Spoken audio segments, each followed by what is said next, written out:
So guys आज की इस वीडियो में हम आप लोगों को 2021 में YouTube से विड्रॉल करवाने का प्रॉपर्ली तरीका बताने वाले हैं। क्योंकि दोस्तों 2020 तक YouTube से विड्रॉल करवाने का पाकिस्तान में एक तरीका था वेस्टर्न यूनियन, जिसके जरिए हम बहुत आसानी के साथ YouTube का विड्रॉल करवा सकते थे अगर हमारा बैंक अकाउंट है नहीं है। क्योंकि हमने सिर्फ अपना शनाख्ती कार्ड नंबर डालना होता था और अपना नेम डालना होता था और हमारे नेम पर पैसे आ जाते थे वेस्टर्न यूनियन में। हम किसी भी वेस्टर्न यूनियन शो पर जाकर सिर्फ MTCR नंबर दे के अपना शनाख्ती कार्ड दिखाकर पैसे ले लेते थे। इसके अलावा हमें कोई टैक्स भी पे करना नहीं पड़ता था। लेकिन क्योंकि वेस्टर्न यूनियन की जगह सिर्फ बैंक अकाउंट का ऑप्शन आ गया है, तो आज की वीडियो में आप लोगों को बताने वाला हूं कि आपने किस तरह से बैंक अकाउंट से विड्रॉल करवाना है YouTube का। इसके अलावा दोस्तों आपको किन किन चीजों की जरूरत होती है, इसके अलावा आपको कितना टैक्स पे करना पड़ता है और YouTube से विड्रॉल करवाने का सबसे अच्छा बैंक कौन सा है जिसके अंदर आपको थोड़े पैसे पे करने पड़े। तो चलिए शुरू करते हैं।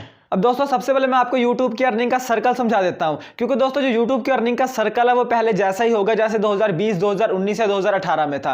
दोस्तों एग्जांपल कर लेते हैं कि 2021 आ गया, आज फर्स्ट डेट है जनवरी की, अभी आया नहीं है, कुछ टाइम बाद आएगा, लेकिन हम मान लेते हैं कि 2021 है और फर्स्ट डेट है। आपका जो चैनल है वो मोनेटाइज हो गया और आपकी अर्निंग स्टार्ट हो गई है फर्स्ट डेट से। अब दोस्तों होगा क्या कि जो जनवरी की 1 तारीख होगी उससे लेकर जनवरी की 30 तारीख तक की जो आपकी अर्निंग होगी वो ऐड की जाएगी। यस दोस्तों जो आपकी अर्निंग है वो आती 22 तारीख को ही है, लेकिन दोस्तों वो फरवरी की 22 को आएगी। मैं आपको समझाता हूं। 1 तारीख से लेकर 30 तारीख तक की जो आपकी अर्निंग होगी वो आपके एडसेंस अकाउंट में ऐड की जाएगी फरवरी की 15 तारीख को। 10 से 15 तारीख को ऐड की जाएगी और जितनी आपकी अर्निंग 15 तारीख को ऐड होगी वो अर्निंग आपको फरवरी की 22 तारीख को मिलेगी। और इसी तरह जो फरवरी की 1 तारीख से लेकर 30 तारीख तक की अर्निंग होगी वो मार्च की 10 से 15 के दरमियान ऐड की जाएगी और 22 तारीख को सेंड की जाएगी। यस दोस्तों ये भी एक जॉब की तरह होता है कि बेशक आपकी अर्निंग कभी कंप्लीट हो जाए, आपका एक दिन का $100 कंप्लीट हो जाए, आप उसी टाइम विड्रॉल नहीं करवा सकते, बल्कि दोस्तों आपका जो विड्रॉल करवाने के लिए 10 से 15 तारीख को आपके एडसेंस अकाउंट में जितने पैसे ऐड होंगे 22 तारीख को उतने भेजे जाएंगे।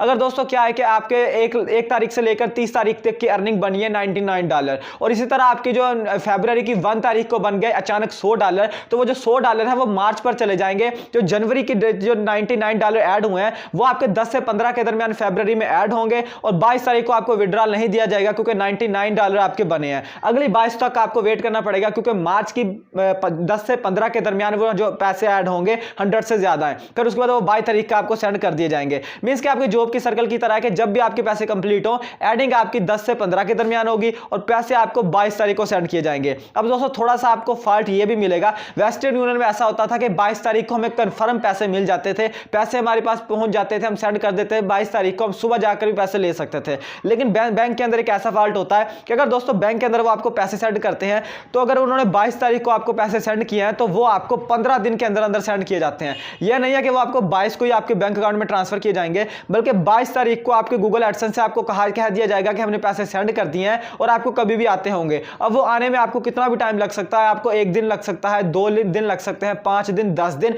मैक्सिमम 15 दिन आपको वेट करना पड़ सकता है। अगर 15 दिन के बाद भी आपके पैसे आपके अकाउंट में ट्रांसफर नहीं होते हैं तो आपने क्या करना है कि अपने बैंक की हेल्पलाइन पर कॉल करके उनको कहना है कि मेरा अकाउंट नंबर ये है, मेरा शनाख्ती कार्ड ये है, क्या मेरे कहीं बाहर से पैसे आए और आपने होल्ड कर लिए हैं। अगर उन्होंने कहा है कि जी सर हमने होल्ड कर लिए हैं तो आपने क्या करना है कि अपनी बैंक की ब्रांच में जाना है। जाने के बाद अपने गूगल एडसेंस के पेमेंट सेक्शन में जहां पर आपको वो आपकी रसीद दिखाई गई होगी कि भाई इस बंदे को हमने पैसे सेंड किए, वो दिखानी है। फिर वो कंफर्म करेंगे कि हाँ यार ये बाहर से अच्छे पैसे आए हैं, टैक्स पे करके आए हैं, तो आपको पैसे दे दिए जाएंगे। यस दोस्तों जो यूट्यूब से आप पैसे मंगवाते हैं ना, वो यूट्यूब उसको पहले टैक्स पे करता है फिर हमें सेंड करता है। हमारे पास एक प्रूफ होता है। जब आपको यूट्यूब पैसे सेंड करता है जो ईमेल आता है, जो आपके सामने एक यानी कि आपकी रिसिप्ट आती है कि भाई इसको इतने पैसे हमने सेंड किए हैं, इसका नेम ये है, इसका अकाउंट नंबर ये है, कहां से आए हैं, इसको उसी के अंदर एक चीज होती है टैक्स आइडेंटिफिकेशन नंबर, वो इन्होंने टैक्स पे कर दिया होता है।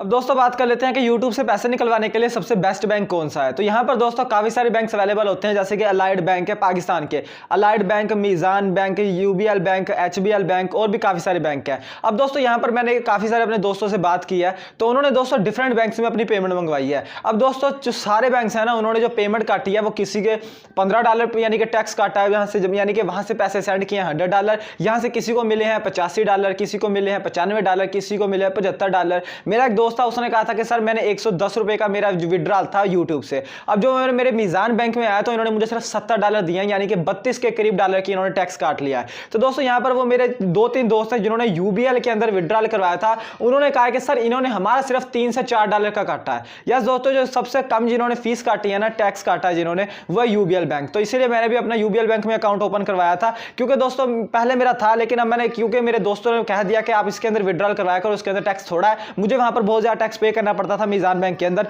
तो मैं यूबीएल के अंदर लेता हूँ जिसके अंदर जो टैक्स है वो थोड़ा पड़ता है, आपको तकरीबन 800 से 900 रुपये टैक्स पड़ता है। बेशक आपकी पेमेंट लाख रुपए में आई है, बेशक आपकी पेमेंट हज़ारों रुपए में आई है, टैक्स यहाँ पर फिक्स होता है।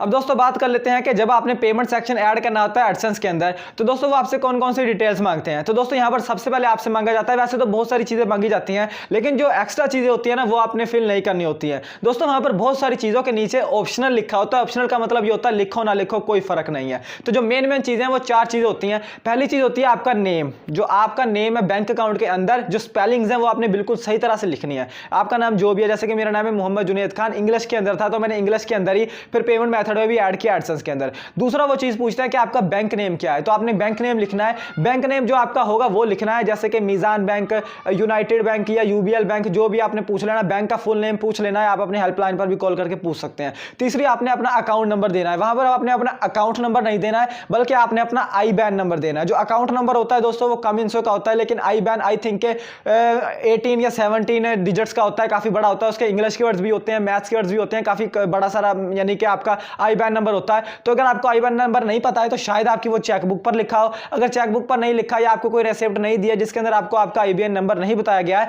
तो आप अपने जाकर ब्रांच से भी पूछ सकते हैं कि मेरे अकाउंट का आईबीएन नंबर क्या है। उसके बाद दोस्तों आपसे पूछा जाता है स्विफ्ट कोड। अब दोस्तों जैसे आप अकाउंट क्रिएट कर रहे होते हैं किसी भी बैंक में, वो आपको एक रिसिप्ट देते हैं कि आपका आईबीएन नंबर ये है, अकाउंट नंबर ये है, आपका नेम यहाँ पर ये है, आप इसके जरिए आए हैं, आपका यानी कि स्विफ्ट कोड ये है, ब्रांच कोड ये है। तो दोस्तों वो जो स्विफ्ट कोड होगा वो तकरीबन आई थिंक 7 डिजिट्स का होता है। तो वो अगर आपको नहीं पता है तो आपने क्या करना है कि अपनी ब्रांच से पूछ लेना है, या इसके अलावा आप डायरेक्टली हेल्पलाइन पर कॉल करके पूछ सकते हैं, वो आपको बता देंगे। दोस्तों यहाँ पर एक ब्रांच के हिसाब से भी होता है और अक्सर ब्रांच के हिसाब से नहीं भी होता है। तो अगर दोस्तों जो आईबीएन नंबर है वो डिफरेंट भी हो तो कोई प्रॉब्लम नहीं होती है, सिर्फ आपने अपना आईबीएन नंबर डालना होता है। ब्रांच कोड नहीं भी डालेंगे तो भी चलेगा।